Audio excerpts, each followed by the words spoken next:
یہ موضوعات جو ہیں یہ جذریات کے باضابطہ موضوع ہیں، ہم ان کو لطیفہ سمجھ لیں یا جو بھی سمجھ لیں۔ یہاں لطیفے سے ایک بات یاد آ گئی کہ لطیفہ حقیقتاً کیا ہے۔ ہم نے یہ معنی لے لی ہے اس کو کہ جس بات پہ ہنسا جائے وہ لطیفہ ہے، نہیں، معنی یہ نہیں۔ لطیفہ کے معنی ہے وہ بات جس میں کوئی لطیف نکتہ ہو، کوئی باریک سی بات بیان کی گئی ہو، اس پہ ہنسنا یا نہ ہنسنا ضروری نہیں۔ عموی خاندان میں ایک حکمران تھا، اس کے دربار میں ایک عورت حاضر ہوئی، بوڑھی اماں، کہنے لگی جی مجھے شکایت ہے۔ پوچھا بھائی کیا شکایت ہے؟ جی میرے گھر میں کیڑے مکوڑے نہیں ہیں۔ اچھا بھائی اس بڑھیا کے گھر کا پتہ نوٹ کر لو۔ نوٹ کر لیا، اماں جائیں اب اپنے گھر۔ چلی گئی۔ جب اماں اپنے گھر پہنچی تو ان کا گھر اناج سے بھرا پڑا۔ کسی درباری نے پوچھا کہ اے امیر المومنین، وہ اس بڑھیا نے تو ایسی کیا بات کر دی تھی؟ کہنے لگا دیکھو، جس گھر میں کھانے کو کچھ نہ ہو وہاں کیڑے مکوڑے کیا لینے آئیں گے؟ یہ ہے لطیفہ۔ لطیفہ آپ کو رلا بھی سکتا ہے، لطیفہ آپ کو ہنسا بھی سکتا ہے۔ تو وہ یہ صرف ہنسنے والی جو بات ہے نا، جرکس اینڈ جوکس اینڈ جوکس، وہ انگریزی والے بیچارے ان کی مجبوری ہے، ہماری تو کوئی مجبوری نہیں ہے۔ بات ہو رہی تھی علوم کی، یہ ضمنی طور پر یہ ایسی باتیں آ جایا کرتی ہیں۔ علم نحو کو علم الاعراب بھی کہا جاتا ہے۔ اب اعراب کا جو معنی عربی میں ہے وہ اردو میں نہیں ہے۔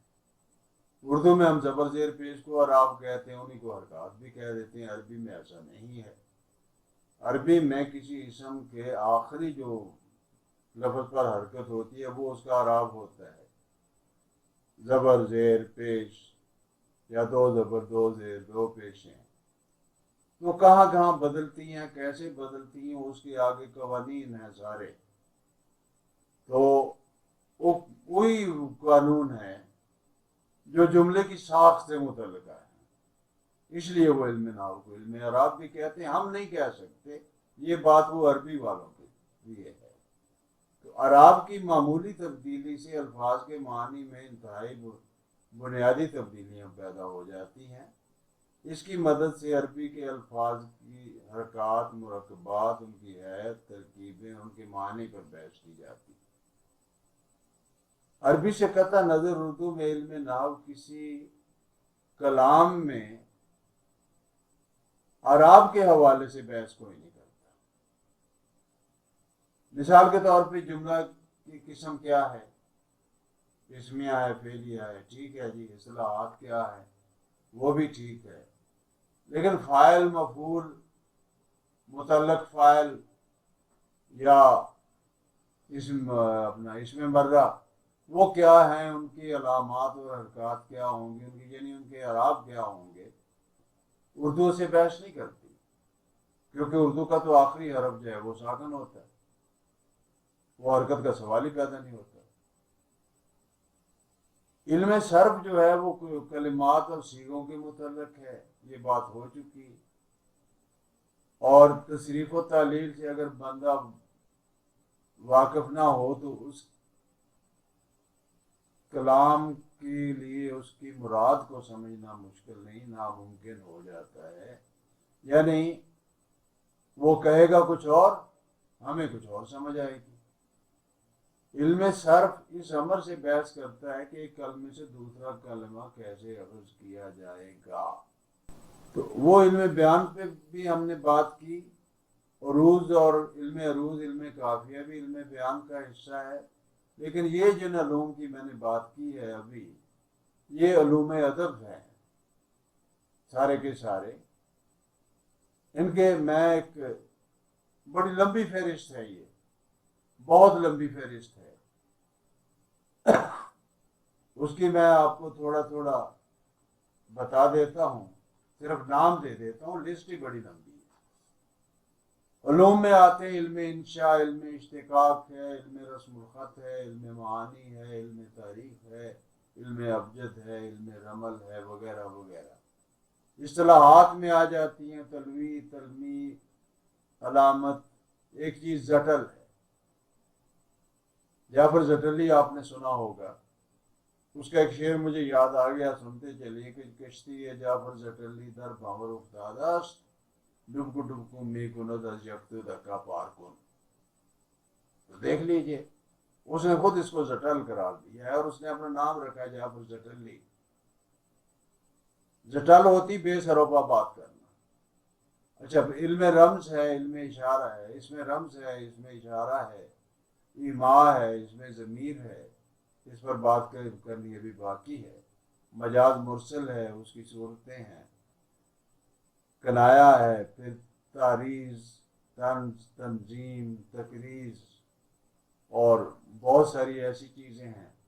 مرکبات ہیں، مرکب ناقص، جار مجرور، عدد معدود، اصناف شعر ہیں، اور اس کی ساری قسمیں ہیں. لفظ و نشر، مرتب، غیر مرتب، صنعت مبالغہ، صنعت تعلیل، صنعت تضاد، مراتن، مراعات النظیر وغیرہ.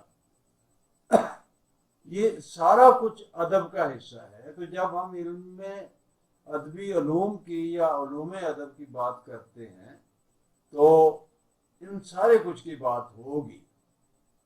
اب یہاں ان ساروں کو یاد رکھنا اور الگ الگ وہ مقصد مقصد نہیں ہے.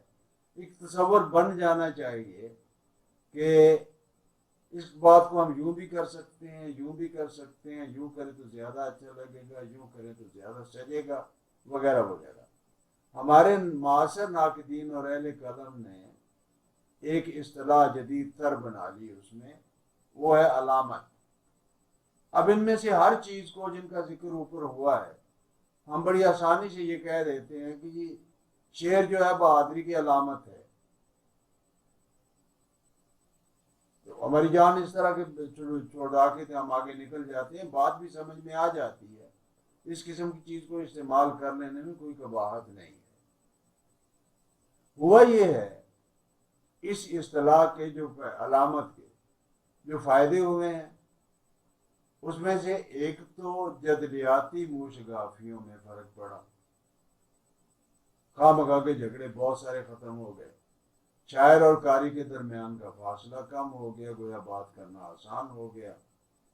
اور پھر ایک چیز علامت نگاری آتی ہے، وہ خاص طور پر افسانے کے حوالے سے بھی بات کی جاتی ہے.